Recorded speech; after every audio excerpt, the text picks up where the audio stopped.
Hi friends, welcome to discussion zone. ஆக்சுவலாக நம்ம previous வீடியோவில் என்ன பார்த்துருந்தோம் அப்படின்னா, டிஃபரண்ட்டான சிங்குலாரிட்டிஸ் வந்துட்டு நம்ம இன்சைட் த கர்வோ இல்லை அவுட் சைடு த கர்வோ ரெண்டுமே இன்சைட் த கர்வாக இருக்கும், இல்லை ரெண்டுமே அவுட் சைடு த கர்வாகும். அந்த மாதிரி தான் நம்ம பார்த்துட்டு இருந்தோம். பட் நம்மளோட கேஸ் 3ல ஒரு சிங்குலாரிட்டி இன்சைட் த கர்வும் ஒரு சிங்குலாரிட்டி அவுட் சைடு த கர்வாகவும் இருந்துச்சுன்னா நம்ம எப்படி ஃபர்தராக ப்ரொசீட் பண்ணுறது அப்படின்றத தான் நம்ம இங்கே பார்க்க போகிறோம். இது ரொம்ப ஒரு முக்கியமான கேஸ். மேக்ஸிமம் ப்ராப்ளம்ஸ் இந்த மாதிரி வர சான்சஸ் இருக்குது. ஸோ இதை நல்லா கவனிங்க. தென் வந்துட்டு இதில் நம்ம ஒரு ஆன் ஐடி டெக்னிக் யூ அப்படின்னு சொல்லிட்டு ஒரு டெக்னிக் இதில் நம்ம வந்து பயன்படுத்த போகிறோம். ஆன் ஐடி டெக்னிக், ஓகேவா? அந்த டெக்னிக்கே இதில் வந்துட்டு நான் உங்களுக்கு சொல்லித்தரேன். ஸோ அதை நீங்கள் ஃபர்தராக ப்ராசஸ் பண்ணிக்கோங்க. இதில் நம்ம ஆர்டினரியாக நம்ம மூவ் பண்ணலாம். பட் இந்த டெக்னிக் வந்துட்டு கொஞ்சம் ஈஸியாக உங்களுக்கு ஆன்சரை கொடுத்துரும், ஓகேவா? நமக்கு நிறையா டைம் எடுக்காமல் ஈஸியாக கொடுத்துரும். ஓகே, இப்போ எக்ஸாம்பிள் பாருங்கள். இன்டெகிரல் க்ளோஸ்டு கர்வ் ஒரு ஃபங்க்ஷனு. ஸோ அதில் வந்துட்டு ஒன்று இன்சைடாகவும் ஒன்று அவுட் சைடாகவும் இருந்துச்சுன்னா என்ன பண்ணுறது தான் இப்போ நம்ம பார்க்க போகிறோம். Example 1 integral closed curve z plus 6 divided by z square minus 4 dz.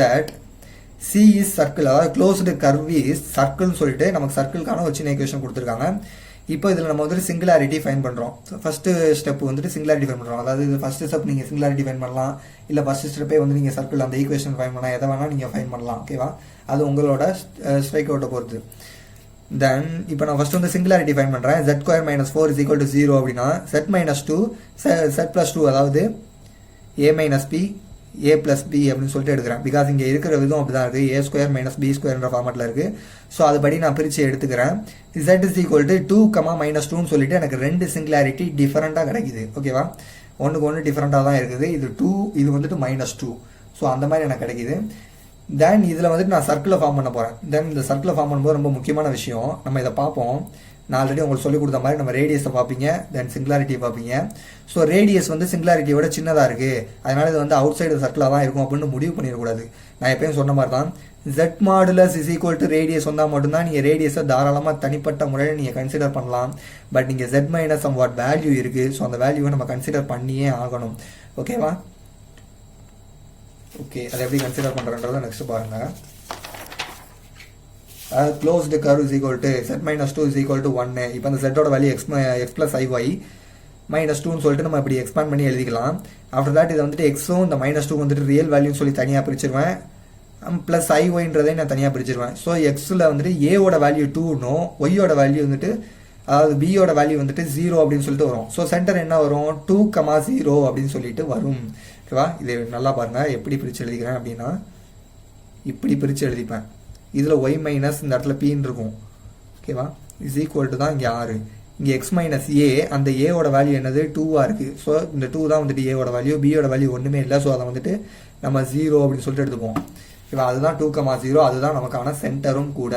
இது வெறுமனே x square plus y square கொடுத்துட்டாங்கன்னா அங்கே ஏவும் இல்லை பியும் இல்லை. ஸோ அதனால் அதை நம்ம ஆர்ஜின் எடுக்கிறோம், ஓகேவா? சென்டர் 2,0, ரேடியஸ் வந்துட்டு 1 இங்கே கொடுத்துருக்காங்க, இஸ் ஈக்குவல் டு 1ன்னு சொல்லிட்டு. ஸோ ரேடியஸ் வந்துட்டு 1. அதுபடி நான் ஒரு டிராயிங் வரைகிறேன். சென்டர் என்னது 2,0, எக்ஸோட வேல்யூவில் 2 பார்க்கணும், ஒய்யோட வேல்யூ 0. ஸோ 2,0ல் ஒன்று பிளாட் பண்ணி அதில் இருந்து 1க்கு டைமென்ஷன் எடுத்து நான் ஒரு சர்க்கிள் வரைகிறேன், ஓகேவா? அந்த சர்ஃபேஸ் மட்டும்தான் க்ளோஸ்டு கர்வ், மற்ற எதுவுமே க்ளோஸ்டு கர்வ் கிடையாது. ஸோ எனக்கு மைனஸ் 2 ப்ளஸ் 2ன்னு சொல்லிட்டு ரெண்டு சிங்குலாரிட்டி இருக்குது. அதில் ஒரு சிங்குலாரிட்டி சர்க்கிளுக்குள்ளே வந்துடுது. பிகாஸ் ஒரு 2 எக்ஸோட அந்த இடத்துல வந்துட்டு 2ன்னு இருக்கிறதுனால கண்டிப்பாக இது வந்துட்டு க்ளோஸ்டு கர்வுக்கு உள்ளே இருந்துருது. தென் மைனஸ் 2 வந்துட்டு க்ளோஸ்டு கர்வுக்கு உள்ளே வரலை. z is equal to minus 2, அது வந்துட்டு இந்த சைடில் தான் வருது, ஓகேவா? தென் இப்போ இதுக்கு வந்துட்டு நான் சொன்னேன் இல்லையா, ஆன் ஐடி டெக்னிக் அப்படின்னு சொல்லிட்டு. அந்த ஆன் ஐடி டெக்னிக் வந்து என்ன அப்படி பாருங்க. ஓன்றது வந்துட்டு அவுட் சைடு, என்னன்றது வந்துட்டு நியூமரேட்டர், ஐன்றது வந்து இன்சைடு, டின்றது வந்துட்டு டினாமினேட்டர். இது வந்துட்டு அந்த டிக்டேஷன். ஸோ அதை ஃபஸ்ட்டு புரிஞ்சு வச்சுக்கோங்க.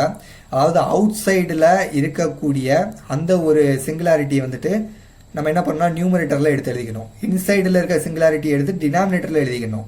இதை பாருங்கள், இன்டெக்ரல் ஃபங்க்ஷன் எடுத்து எழுதிக்கிட்டேன். dz is equal to integral, நான் இங்கே அப்ளை பண்ணிட்டேன். z பிளஸ் 6 மட்டும்தான் நமக்கு இருந்த நியூமரேட்டரில் இருந்த ஒரு ஃபங்க்ஷன். வெயிட் காட்டுறேன், இருக்கா? z பிளஸ் 6 இது மட்டும்தான் நியூமரேட்டரில் இருந்த ஃபங்க்ஷன். ஸோ நான் என்ன பண்ணுறேன் அப்படின்னா, அதுக்கு கீழே இருக்கக்கூடிய z மைனஸ் 2 z பிளஸ் 2ன்னு சொல்லி பிரித்தோம் இல்லையா, அதில் இந்த பிளஸ் 2ஓட இந்த வேல்யூ தான் வந்துட்டு அவுட் சைடில் இருக்குது. அதாவது z is equal to minus 2, அதுதான் z plus 2 is equal to 0. So z plus 2 வந்துட்டு அவுட் சைடில் இருக்கக்கூடிய வேல்யூ. அதை நான் என்ன பண்ணுறேன், நியூமரேட்டருக்கு சேஞ்ச் பண்ணுறேன். அதை நான் நியூமரேட்டருக்கே கொண்டு போனாலும் ஒரு முக்கியமான விஷயம் என்ன அப்படின்னா டிவிஷனில் தான் அது இருக்கணும். ஓகேவா, வேறு எந்த இதுக்கும் கொண்டு போயிட எக்ஸ்பிரஷன் கொண்டு போயிடக்கூடாது. ஸோ ஃபர்தராக ஒரு டிவைடு போட்டு Z-2 அப்படின்னு சொல்லி கொண்டு வந்துடலாம். ரெண்டு எல்லாமே மீனிங் ஆக்சுவலாக ஒன்று தான். இது நான் வந்துட்டு உங்களுக்கு கன்ஃபியூஸ் ஆகிடக்கூடாது பண்ணும்போது அப்படின்றதுக்காண்டி நான் தனியாக எடுத்து பண்ணிடுறேன். ஓகே, தென் Z-2 வந்து நம்ம டிவிஷனில் தனியாக எடுத்து எழுதிக்கிறோம். இப்போது நமக்கான f of z எதுன்னு நீங்கள் நோட் பண்ணீங்க அப்படின்னா இந்த மேலே இருக்கக்கூடிய நியூமரேட்டர்ஸ் தான். ஆக்சுவலாக இது டினாமினேட்டரில் இருக்கக்கூடிய வேல்யூ தான். நான் நியூமரேட்டராக கன்சிடர் பண்ணிக்கோங்க அப்படின்னு சொல்கிறேன். உங்களுக்கு 2-3 ப்ராப்ளம்ஸ் பண்ண இந்த டெக்னிக் வந்து உங்களுக்கு புரிய ஆரம்பிச்சிடும். ஓகேவா, இது மேலே இருக்கிற டோட்டல் வேல்யூவும் f of z. So f of z 2πi f of zன்னு சொல்லி எழுதிக்கிறேன். இப்போ இந்த f of zல வந்துட்டு நம்ம என்ன பண்ணோம்னா Z0 அப்ளை பண்ணணும். இங்கே Z0ன்றது என்னது, இந்த 2 வேல்யூ தான். ஆக்சுவலாக இந்த 2 வேல்யூ தான் நம்ம அப்ளை பண்ண போகிறோம். ஸோ நமக்கு இருக்கிற இதுபடி z+6 டிவைடட் பை z+2 இருக்கும். இந்த செட்டில் நான் வந்து +2 அப்ளை பண்ணுறேன். பிகாஸ் Z-2 தான் டினாமினேட்டரில் இருக்குது. இது z is equal to 2ன்னு சொல்லி வரும். அந்த 2 எடுத்து நான் z அப்ளை பண்ணுறேன். அப்ளை பண்ணால் 2+6 2+2ன்னு சொல்லிட்டு வரும். ஸோ அந்த வேல்யூ நான் எப்படி எழுதுறேன், 8/4ன்னு வரும். 8/4 நான் வந்துட்டு கேன்சல் பண்ணேன் அப்படின்னா 2ன்னு வரும். ஸோ 2 × 2πi வந்துட்டு 4πi. இதுதான் ஃபைனல் வேல்யூ. ஓகேவா, ஸோ இன்னொரு ப்ராப்ளம் பாருங்கள், உங்களுக்கு ஆன்-ஐடி டெக்னிக்கே புரியும். எக்ஸாம்பிள் 2ல் integral 4z-1 divided by z² minus 3z minus 4tz சொல்லிருக்கு. சி அதாவது க்ளோஸ்டு கர்வ் வந்துட்டு ஒரு எலிப்ஸ்ன்னு சொல்லி கொடுத்துருக்காங்க. அந்த எலிப்ஸுக்கான ஈக்குவேஷன் கொடுத்துருக்காங்க. இந்த ஈக்குவேஷன் வந்து நான் ஸ்டாண்டர்ட் ஃபார்மில் இருக்குது. இது ஒரு ஸ்டாண்டர்ட் ஃபார்முக்கு நம்ம ஃபர்ஸ்ட் ஆஃப் ஆல் மாற்றணும். எப்படி மாற்றணும் பாருங்கள். Closed curve x² + 4y² is equal to 4 அப்படின்னு சொல்லியிருக்கு. தென் இந்த x², இந்த 4 வந்துட்டு நான் டிவிஷன் கொண்டு வரேன் ரெண்டு சைடுமே. இந்த 4 கேன்சல் ஆகும். x² டிவைட் பை 4 வரும், ப்ளஸ் y² டிவைட் பை 1 வரும், இஸ் ஈக்குவல் டு 1 இருக்கும். ஓகேவா, இப்போ நமக்கு தேவையான ஸ்டாண்டர்டு ஒரு ஃபார்ம் வந்து கிடச்சிருச்சு எலிப்ஸுக்கு. ஏவோட வேல்யூ என்னது 2, பிகாஸ் இங்கே வந்துட்டு a² ஃபார்மெட்டு. ஸோ ஏவோட வேல்யூ வந்துட்டு 2, பியோட வேல்யூ வந்துட்டு 1. ஓகேவா, இங்கே ஏ தான் வந்துட்டு கிரேட்டராக இருக்குது பியை விட. ஸோ இதோட டயக்ராம் எப்படி இருக்கும் அப்படின்னா இப்படி இருக்கும், ஹரிசாண்டலாக ஓவலாக இருக்கும். ஓகேவா, ஹரிசாண்டலாக ஓவலாக இருக்கும். சிங்குலாரிட்டி என்னது, டினாமினேட்டர் இஸ் ஈக்குவல் டு 0. அந்த கண்டிஷன் படி டினாமினேட்டர் எடுத்து இஸ் ஈக்குவல் டு 0ன்னு சொல்லி எழுதிக்கிறேன். இதை நான் ஃபேக்டரைஸ் பண்ணும்போது z-4 z+1 அப்படின்னு சொல்லிட்டு எனக்கு வேல்யூஸ் கிடைக்குது. ஓகேவா, தென் இதை வந்துட்டு z is equal to 4, -1 சொல்லிட்டு எழுதிக்கலாமா. 4, -1 இது இந்த இஸ் ஈக்குவல் டு கொண்டு போனோம் அப்படின்னா 4, -1 சொல்லிட்டு நமக்கான ஃபைனல் வேல்யூ கிடைக்கும். இது வந்துட்டு எந்த மாதிரி பிளேஸ் ஆகுது அப்படின்னு சொல்லிட்டு பார்க்கணும். ஆக்சுவலாக -1 வந்துட்டு இன்சைடு தி எலிப்ஸுக்குள்ளே வந்துடும். ஓகேவா, பட் 4 வந்துட்டு அவுட் சைடு த எலிப்ஸ், அதாவது அவுட் சைடு த கர்வ்டு சர்ஃபேஸ்க்குள்ளே வந்துடும். இப்போ 1 வந்துட்டு இன்சைடும் 1 வந்துட்டு அவுட் சைடும் இருக்குது. ஸோ நம்ம இங்கே வந்துட்டு கேஸ் 3 அப்ளை பண்ணுறோம். கேஸ் 3ல் வந்துட்டு ஆன்-ஐடி டெக்னிக் நான் யூஸ் பண்ணுறேன். ஆன்-ஐடி டெக்னிக் படி நான் என்ன சொல்லியிருக்கேன், அவுட் சைடில் இருக்கக்கூடியதை நியூமரேட்டருக்கு கொண்டு போயிடணும். ஸோ இதை வந்துட்டு நியூமரேட்டருக்கு கொண்டு போயிடுங்க. ஆக்சுவலாக டிவிஷன் தான், நல்லா புரிஞ்சுக்கோங்க. இது டிவிஷனில் இருக்கக்கூடிய வேல்யூ தான். பட் நான் எழுதும்போது நியூமரேட்டரில் எழுதுகிற மாதிரி எழுதிக்கிறேன். 4z-1 டிவைடட் z-4, அதே டிவைடட் தான் z+1. ஓகேவா, நம்ம இது மொத்த வேல்யூவையும் f of zன்னு கன்சிடர் பண்ணுறதுக்காக தான் நம்ம நியூமரேட்டரில் எடுத்து எழுதுகிறோமே தவிர இதோட மொத்த பொசிஷனையும் நம்ம சேஞ்ச் பண்ணுறது கிடையாது. அதே பொசிஷன் தான். நம்ம வந்துட்டு இப்படி தாங்க வந்து கண்டிஷனை கொண்டு வரணும் அப்படின்றதுக்காண்டி நான் நியூமரேட்டரில் எடுத்து எழுதுங்க, உங்களுக்கு வந்துட்டு பிரச்சனை வராமல் இருக்கும் அப்படின்றதுக்காண்டி சொல்கிறேன். 2πi f of -1. ஓகேவா, z0 வந்துட்டு இங்கே -1 தான்.